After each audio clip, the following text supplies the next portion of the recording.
Hello, everybody. This is just a test, but we're going to be terrific. So this is a test, and I know there are people online. Can you let us know if we're coming through clearly? Mom, talk and let them tell you if you're coming through clearly. And tell us when it's not working, because we need you. So this is a preview. Okay. Mary, can you hear her clearly? Hernan, can you hear her clearly?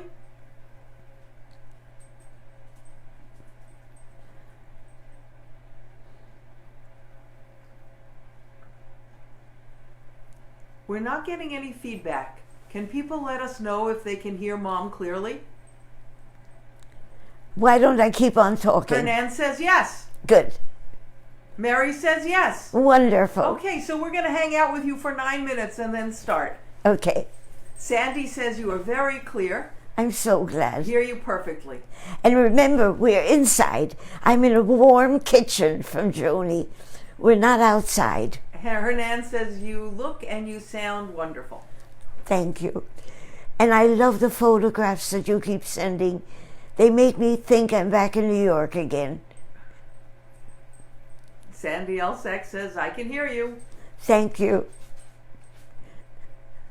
Good. So how are people handling the snowstorm?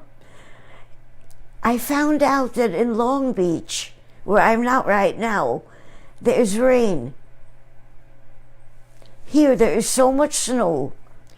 Joni went out with her dog, and he's very short, so he was really buried. It is very windy and very cold, and there are snowdrifts that are enormous. Kenny says we can hear perfectly. Perfect. So all is good, and we're starting in 8 minutes. So this is hangout time. Yes. I have all the notes, and Kenny went through them with me, and I'm excited. Good. Sandy said she went to the doctor today. Good. So we're assuming everything went well. And it was not the horror that we all expect. Well, she went in a snowstorm. And Mary's work got canceled again until Wednesday.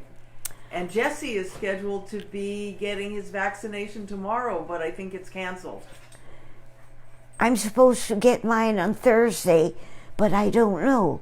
I think it'll happen if I can dig the car out. And I'm supposed to get my hearing aid checked on Tuesday, but there's no way we can go on Tuesday. So I did call, and I'm expecting an answer back. Sandy said she climbed a snowdrift to get to the doctor. I hope the doctor appreciated you.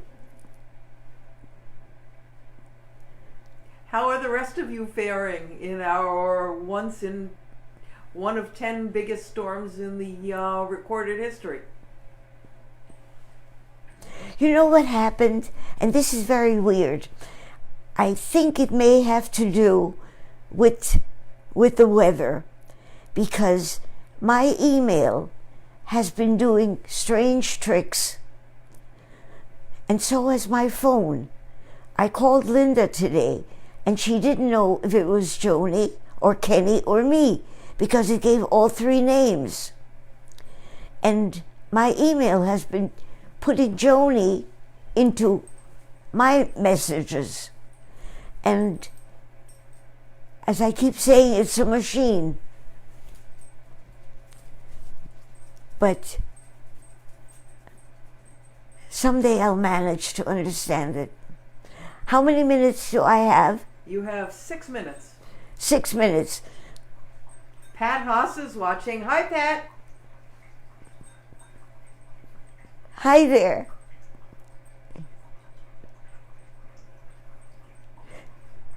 Could I use a moment and show you? No, because I don't have it here. Yes, I do. I want to show you the beginning of one that I'm doing. Here, wait. Tell me, where is it? Over there? Right there. I'll get it for you. Okay. Because when I know somebody very well, then I can draw them from photographs. Because all that I show now are the eyes. And this is my friend Janine, and Janine, where are You you? know what? Do you want to wait until you're on and include this in your talk or not? No, Okay. because there's no room for anything. I have so much to talk about. Michelle Kaushka says, good evening, Hedy and Joni. Oh. Sandy says, Ishmael says hello to you. I'm so happy. Michelle, you are wonderful. And I've I'm known going to you. introduce you to Willie, Yes. who is still soggy because he's been out in snowdrifts. You can't imagine how cute he is in real life. This is the beginning of Janine. I had her send me a photograph with the mask.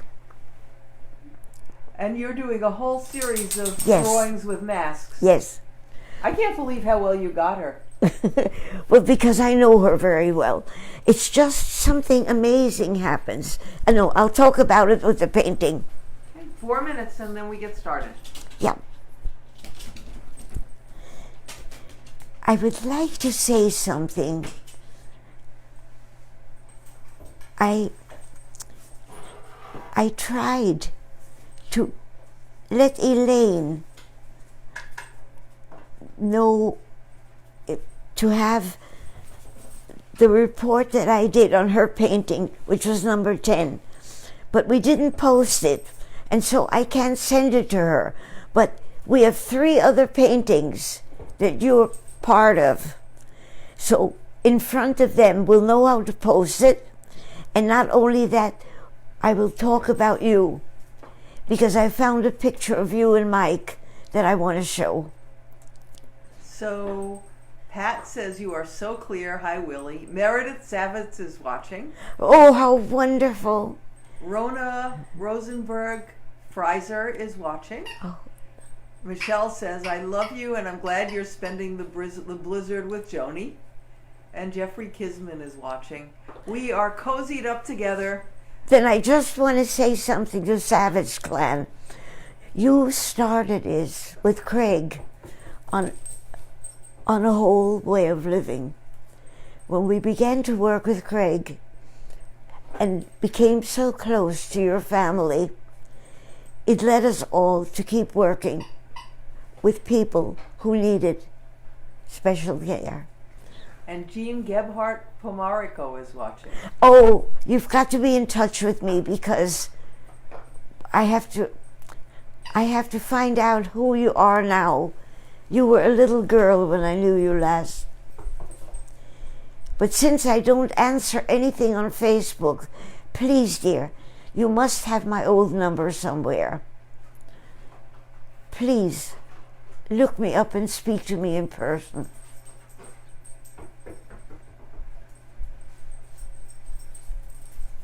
I had to remove Willie's squeaky ball Oh, and yes. give him a bone. Otherwise, he would not have left us in peace. So we start in 2 minutes. Okay. Willie has toys which scream and make such noises like screeching babies. But Joni said no. It's like a what? Like a dying rodent? It's a dying rodent. Yeah. That's what he's doing. He's living up to his heritage. Okay, I'm just about ready to say welcome, everybody. 1 minute. Yep. Let me get my notes ready.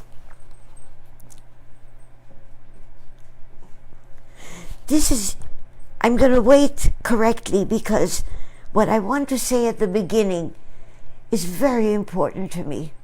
So I'll hold off until it is really 7 o'clock. Breathe a couple of times. Janine is watching. Hi, Did you Janine. get to see the sketch of yourself? The unfinished one.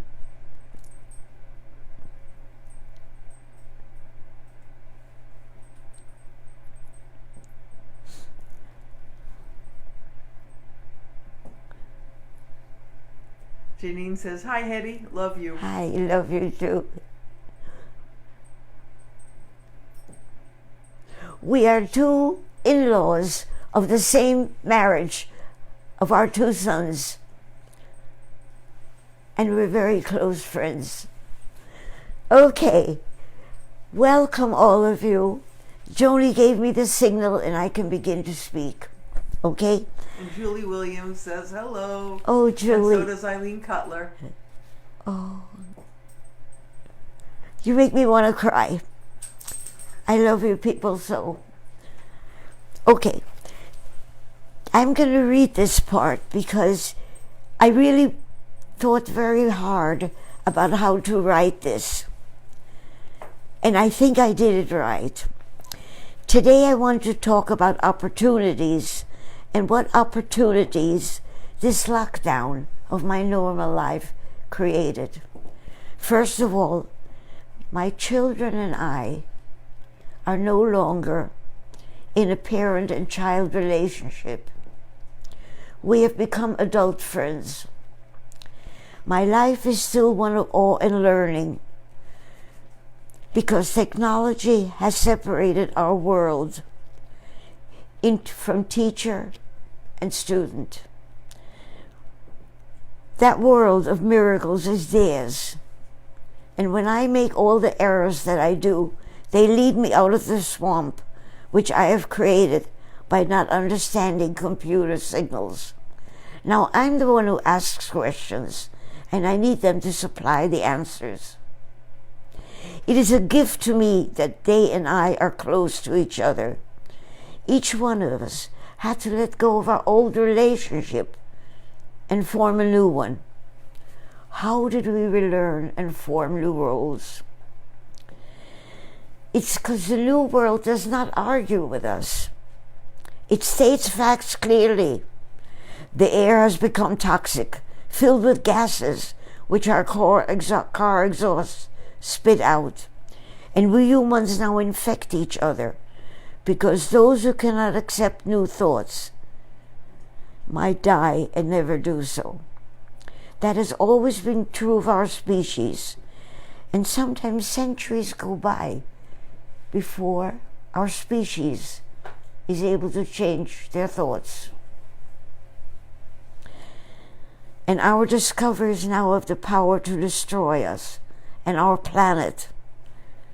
Because of that, perhaps we could change, as I changed with my children by learning from them. And they changed by having to teach me with kindness. But in my case, being 91 years of age, I want to change what I have allowed myself to become. How? It is time for me to stop being afraid. I can begin for listening. For too long, I've thought that I knew all the answers by telling people what works for me. What I learned is that each of us human beings, and that I learned from my paintings, for letting people speak to me and not telling them what they should think. I believe that each one of us is composed of different elements, different thoughts, different feelings, and that perhaps the riots on January 6th reflect people who were not listened to and had no one to tell them what really exists.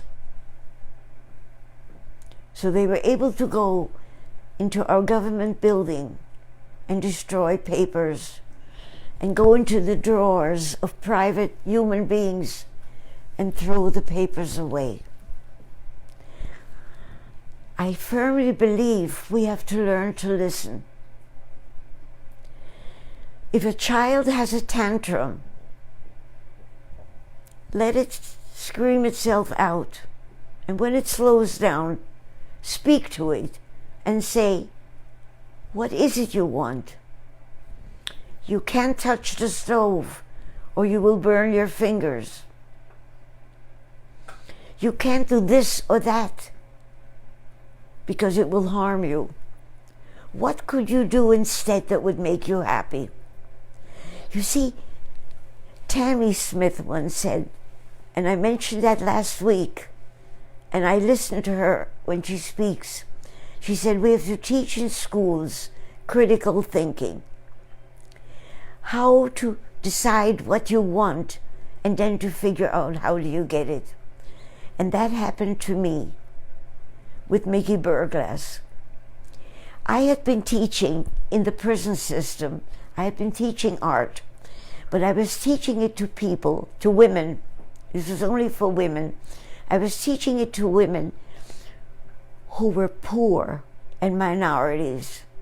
They never heard of art classes, and they ate it up so that those classes were the best I've ever taught in my life and can never teach again.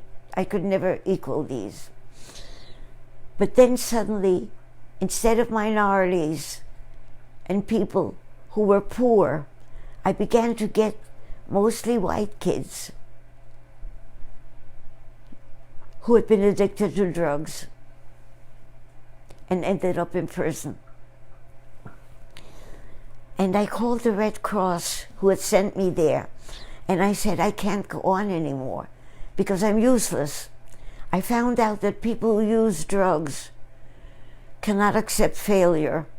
And when you do art, a vast percentage of what you do is failure until you learn how to fix it. But you have to be a willing learner. And they said, don't leave us. Listen to Mickey Burglass and then make a decision. And so I did. Now I want you to realize this was close to 50 years ago.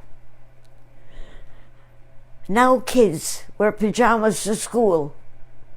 And I see joggers running in pajamas too in 2021. And I realize how comfortable it must be, instead of tight jeans, to wear warm pajamas.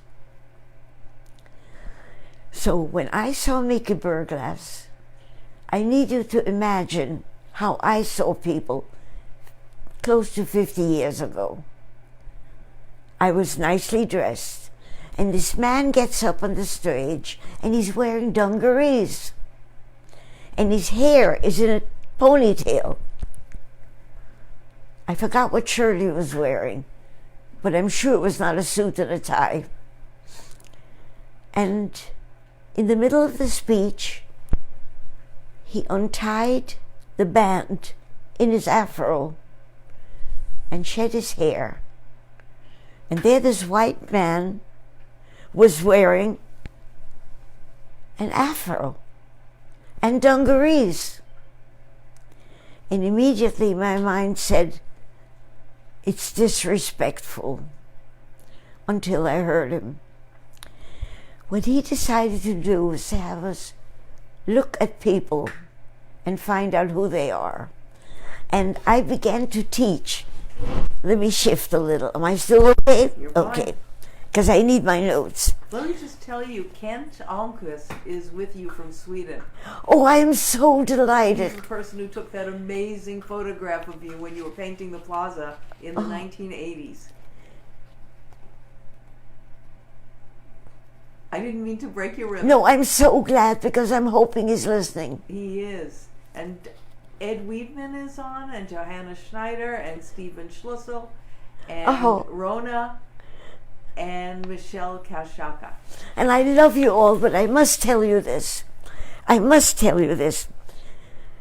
Kent, I wrote to you today, but we're having problems with the iPad. And Stephen, when I wrote to you, it had Joni's name on it. It was me. Because my iPad needs somebody to speak to it. But I'm stuck here. I can't. Joni did try, but she couldn't do it either. Okay, let me go back to Kent. Your photographs fill me with awe. You see, when I paint, I can fix anything with my hands. When I draw, it's just my pencil and paper. I had an eraser. It's between me and the item that I handle. But you have created masterpieces of buildings where the building did not hold still for you, where the angle was your creation. And someday because you offered to come to America. Someday when you're allowed to, and when I can see people, when the virus is gone, please do. And explain to me how you see with a camera, which you cannot erase, where you can't tear up the paper as I do. Okay. Let me go back to this. About my children, that now I'm the one who asks questions and I need them to supply the answers. You must learn to do it on your own. You were talking about Mickey taking his hair back. Yes. Let me go back to Mickey. Thank you, Jolie. Okay. What I did, what he taught me was, and by the way, it's not me. Eric became a counselor. Joni became a counselor. Kenny, for a brief time, became a counselor, but then began to introduce into his amazing way of interviewing people. So let me tell you what I did when I left the prison system. You see, when I worked at Sing Sing, the people had to come. They were in the cell and a guard would bring them. But where I now counsel at Fortune Society, where people are free to come and go, I had to change what I did. Here's how I begin. Okay? The person sits down next to me. Let me give one instance. A guy walks in. He is 3 times my size, but he's young. And I say, don't be afraid of me. And he says, I ain't afraid of nobody. And I said, that's good. Let's start. And I began to ask this question. And I say, I'm going to write down your answers. And you will get the paper. I won't give it to anybody else. When I'm done with your session, you get it. So that you can trust me. And how do you want me to write? Are you better off with printing or with cursive writing? It's always printing, which is harder for me because it's slower, but I do it. And first I say, give me a list of people who matter in your life. And then I begin to write them down. In some cases, they can't think of anybody. Some people can give me a few. And I write everything faithfully down. And then I say the next column is, how do you feel about each one? And I name each one. And then nearly all the time I have to say, no. I didn't say judge them. I didn't say, what do you think of them? I said, how do you feel about them? And the amazing thing is, this is not what a normal question is. For the most part, these are people who have been taught not to feel. How do you hit somebody over the head if you have feelings taught? And then comes the next question. And this is a very difficult one. How do they feel about you? I don't know. I never asked. Think about it. What is it that bothers you the most about that person? She keeps telling me not to be on the street. She doesn't let me go out on the street. Explain to me. Does that mean you can't leave your house and you cannot go on the street? Does that mean you have to be on a sidewalk? What does that mean? No, it's just she doesn't want me to be with the people I meet on the street. Who are the people whom you meet on the street? Well, we usually get into trouble. Oh, so in other words, she's telling you to stay out of trouble. Do you have children? Yes. What would you say to them? I guess I would say what my mother keeps telling me to them too. Okay, what about Your father, you wrote his name. How does he feel about you? Oh, I don't know, he's never there. And then I go through every person. They keep coming up with more people. At the beginning, there are very few. And then I say, if you could be anybody you want to be in your life, what would you become? And invariably, it is something which needs high education. Doctor, psychologist, therapist, airplane pilot. And I say, okay, what would you have to do in order to be able to do that?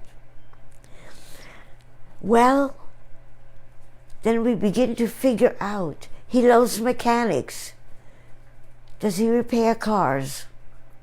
In other words, what could you do that obeys the dream you have? And that I learned through Mickey Burglass. And if we could teach children in school, or if we could teach the people who marched into the Capitol and threw things, what if we could say, when they're younger, what do you wish to be? And give them those questions. Okay, now I want to show, may I? Yes. Okay, this is Julie. They're finished now. Julie sent me photographs of Charlie's camera. And she also sent me Mark wearing a winter glove, which was a perfect balance for the sweep of her hair, her beautiful hair, which I wish I had.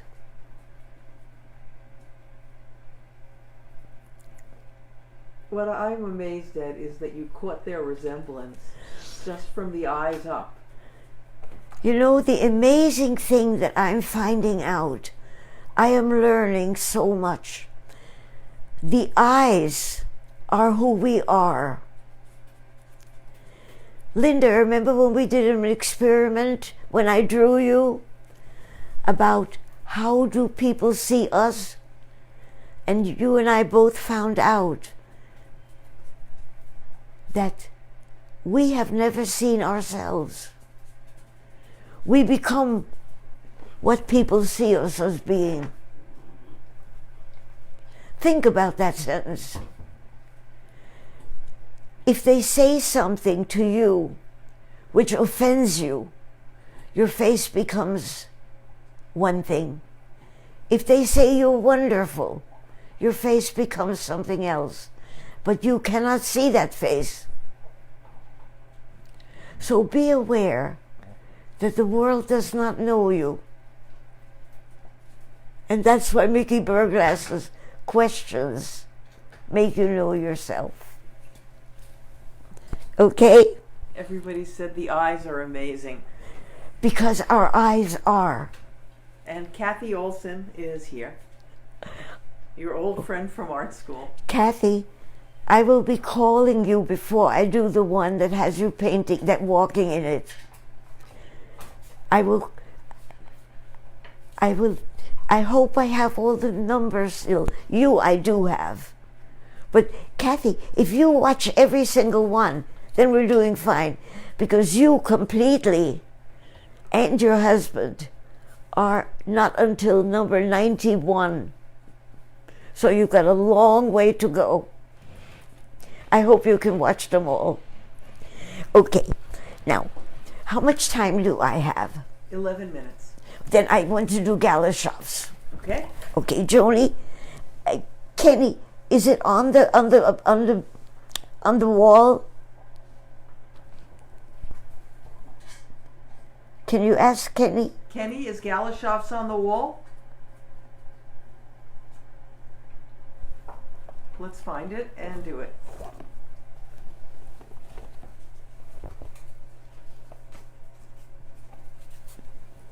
So this is Galashoff's. Yes. Kenny says yes, it's on the wall Good, good. With the story. with the story. Okay. Okay. Okay. I have to talk about Galashoff's. I already have, and you will hear of it constantly, because that and the garden cafeteria became where I learned everything about the Lower East Side. I need to explain Orchard Street to you, because to me it is a single answer of the greatness of my country. It was formed, that Lower East Side was formed by every minority that ran away from their own birth country, ran away or were captured and thrown into slave ships, but they all ended up in my New York, and most ended up in one way or another on the Lower East Side. And someday I would like to have all my stories of Galashoff's and Orchard Street to be American history, because the more we go against immigration and the more people destroy other people, and those people have no place to go to, the sooner Orchard Street will disappear. As it is, it has beautiful buildings already of very expensive places. But I want to tell you about Galashoff's because I Googled it. Before you do, Julie Williams, who's in that picture, Yes. with her husband and child Charlie, said, "Oh my, I could cry. I wish you could have seen the smile on Charlie's face when you held up the drawing. A million thanks. It's so beautiful. We all love I'm it." so glad. I love you guys so much. All my audience, I love all of you because you're listening. And because you're listening, maybe you will stop prejudice just by yourselves. I do have one important thing to say, and I do say it all the time, but nobody listens. You've got to listen. People, the language. When you ask to be my friend, we are speaking different languages. I know that it only means that you can watch my broadcast. You believe it can become a friendship. The word is wrong, because I could never become a friend of somebody whom I don't really know. I need to look at your eyes to know you. I need to share your thoughts. I must tell you, I have worked in the prison system for over 50 years. And I survive because I get to see the people I work with. I cannot answer any of you as a friend. Please understand, when you ask to be my friend, I mean I want you badly to listen to me, but I cannot answer you. So I have a couple of comments for you. Johanna Schneider, I agree, we are the melting pot of the world. We need to celebrate that. Pat Haas, how beautiful, my New York. Eileen Cutler, the beauty of this painting and the celebration of the immigrant influence. Julie Williams, we love you more. Paula Lakshan is watching. And Michelle Kaushka said, I think my grandfather's business was on the Lower East Side. I have to check the address. I still have a business Oh, card. please do. And Johanna Schneider, all the people in New York especially is what New York is. Natural origin, language, religion, and culture is what makes us the melting pot, a great place. Your work describes that. And Paula says your stories can change the world. And Julie Wenzelberg Paressa is watching. And Okay, let me say one important thing. we have power. We have so much power of changing things. I hope to do it with my paintings. I hope to have you look at people whom in normal life you would not speak to and realize what we lose by not knowing people. And our relative Mary Lou is watching from Panama. Oh, how wonderful. Panama was the one which taught me equality, because when I came to America years later, I realized segregation. Because in Panama, there was no segregation. Yes, there was. There is in every country. It was against the San Blas Indians, or against people who were very, very black. But I noticed that among people who are black or brown, they judge each other very often by the degree of darkness. We can't afford it. And Italians from one side judge Italians from a different part of Italy. And the Swiss judge Italian Swiss and German Swiss. Stop judging. Take a Mickey Burglass sentence and ask yourself, why? Who are the people who you don't want in your world? Why? And you find out what you missed. I would love something. I would love someday to have writing done for me by all of you who did one step from week to week of admitting somebody into your world whom you had been critical of before. Try the Mickey Burglass way. Sit down with somebody, a relative whom you haven't spoken to, and say, who in the family do you accept? And then do those lists, and you'll find out what you lost.